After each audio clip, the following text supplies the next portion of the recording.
ഞാൻ എൻ്റെ ക്ലിനിക്കിൽ നിന്ന് പേഷ്യൻസിന് മെഡിസിൻസ് കൊടുക്കാറുണ്ട്. ക്ലിനിക്ക് തുടങ്ങിയ സമയത്ത് പ്രിസ്ക്രിപ്ഷൻസ് എഴുതി കൊടുത്ത് അവരെ കൊണ്ട് പുറത്തുനിന്ന് മെഡിസിൻ വാങ്ങിക്കുമായിരുന്നു ചെയ്തുകൊണ്ടിരുന്നത്. കാരണം എൻ്റെ അടുത്തുള്ള മെഡിക്കൽ സ്റ്റോറുകളൊക്കെ വളരെ നല്ല മെഡിക്കൽ സ്റ്റോറുകളായിരുന്നു. അവർ അത്യാവശ്യം നല്ല ക്വാളിറ്റിയുള്ള മെഡിസിൻസ് തന്നെയാണ് കൊടുത്തുകൊണ്ടിരുന്നത്. അപ്പോൾ എനിക്ക് എൻ്റെ ക്ലിനിക്കിലെ മെഡിസിൻ എടുത്തു വെച്ച് കൊടുക്കേണ്ട യാതൊരു ആവശ്യമില്ലായിരുന്നു. ഞാനത് എഴുതി കൊടുത്താൽ മതിയായിരുന്നു. കൃത്യമായിട്ടുള്ള മെഡിസിൻസ് കൃത്യമായിട്ടുള്ള ഡോസിൽ അവർ പറഞ്ഞു കൊടുക്കുകയൊക്കെ ചെയ്യായിരുന്നു. പക്ഷേ 2020 ഞാൻ ക്ലിനിക്ക് തുടങ്ങി. 2021 ഒരു ഒക്ടോബർ അടുപ്പിച്ച് ഞാൻ ആ മെഡിക്കൽ സ്റ്റോറിൽ ഒരു ആവശ്യത്തിന് വേണ്ടി പോയതായിരുന്നു. ഒരു പേഷ്യൻ്റ് ഒരു മെഡിസിൻ മേടിക്കാൻ വേണ്ടി ഞാൻ പോയതായിരുന്നു. അവിടെ നിൽക്കുന്ന സമയത്ത് ഒരാൾ ഇതിനകത്ത് ഉള്ള മെഡിസിൻസ് ഒരു 3 ദിവസത്തേക്ക് തരാൻ പറഞ്ഞിട്ട് ഒരു പ്രിസ്ക്രിപ്ഷൻ കൊടുത്തു. ആ പ്രിസ്ക്രിപ്ഷൻ ഞാൻ ചെറുതായിട്ട് നോക്കിയപ്പോൾ എൻ്റെ ഒപ്പ് എൻ്റെ ക്ലിനിക്കിൻ്റെ പേര് ഞാൻ എഴുതിയ മെഡിസിൻസ്. പക്ഷെ ഒരൊറ്റ പ്രശ്നം, ഈ പേഷ്യൻ്റ് എനിക്ക് ഓർമ്മയില്ല.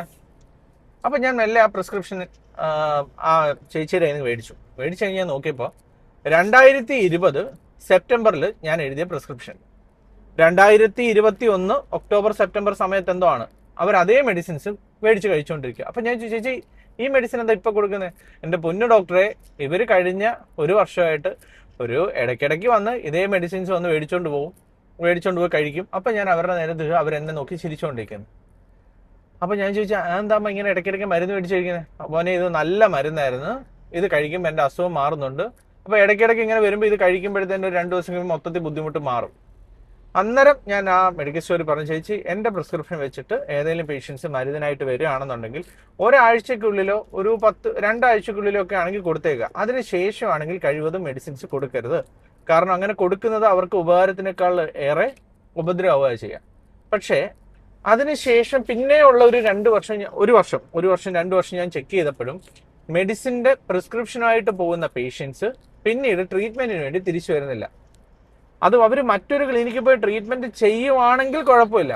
പക്ഷെ മിക്കവാറും പേരും കുറച്ച് നാളുകൾ കഴിയുമ്പോൾ വീണ്ടും പല്ലുവേദനയായിട്ട് തിരിച്ച് ക്ലിനിക്കിലേക്ക് വരുന്നു. അന്നാണ് ഞാൻ ക്ലിനിക്കിൽ നിന്ന് മെഡിസിൻസ് കൊടുക്കാൻ തീരുമാനിച്ചത്. അത് ലാഭേച്ഛയോടുകൂടി ചെയ്യുന്നൊരു കാര്യമായിരുന്നില്ല. ഇതായിരുന്നു എൻ്റെ ഉദ്ദേശം. അന്ന് മുതലേ എൻ്റെ ഉള്ളിലുള്ള പേടിയായിരുന്നു, ഈ മെഡിസിൻസ് മേടിച്ചുകൊണ്ട് പോകുന്ന പേഷ്യൻസ് ട്രീറ്റ്മെന്റിന് തിരിച്ചു വന്നില്ലെങ്കിൽ എന്ത് സംഭവിക്കും എന്നുള്ളത്. അങ്ങനെ ഒരുപാട് പേഷ്യൻസ് അന്ന് കൊടുത്തിരുന്ന മരുന്ന് മേടിച്ച് കഴിച്ച് അവസാനം കുറച്ചു കാലം കഴിഞ്ഞപ്പോഴത്തേക്ക് അറൗണ്ട് ഒരു 1 ഇയർ 2 ഇയർ കഴിഞ്ഞപ്പോഴത്തേനും അതേ മെഡിസിൻസ് മേടിച്ച് കഴിച്ചിട്ടും നീരും വേദനയും മാറാതെ ക്ലിനിക്കിൽ വന്നിട്ട് അത് സ്പേസ് ഇൻഫെക്ഷൻ വരെ ആയിട്ടുണ്ടായിരുന്നു. അപ്പോൾ ആൻറ്റി മൈക്രോബിയൽ റെസിസ്റ്റൻസ് എന്ന് പറയുന്നൊരു മഹാമാരി നമ്മുടെ ഇടയിലൊക്കെ വളർന്നുകൊണ്ടിരിക്കുകയാണ്. ഇതിനെ പ്രിവെൻറ്റ് ചെയ്യേണ്ടതിൻ്റെ അത്യാവശ്യവും ഒക്കെ ഞാൻ എന്നെ അടുത്ത വീഡിയോയിൽ പറയുന്നുണ്ടാവും. ഞാൻ നേരത്തെ പറഞ്ഞ പോലെ വീഡിയോ കണ്ട് ഇതൊക്കെ മനസ്സിലാക്കാൻ താല്പര്യമില്ലാത്തവർക്ക് ഇതേ ഈ കാണുന്നത് പോലെ ഗൂഗിളിലെല്ലാം ഡീറ്റെയിൽഡായിട്ട് കിടപ്പുണ്ട്. ഇതിനെക്കുറിച്ച് അറിഞ്ഞിരിക്കേണ്ടത് വളരെ അത്യാവശ്യമാണ്. നമുക്ക് അടുത്ത വീഡിയോയിൽ ഇതിനെക്കുറിച്ച് വിശദമായിട്ട് സംസാരിക്കാം.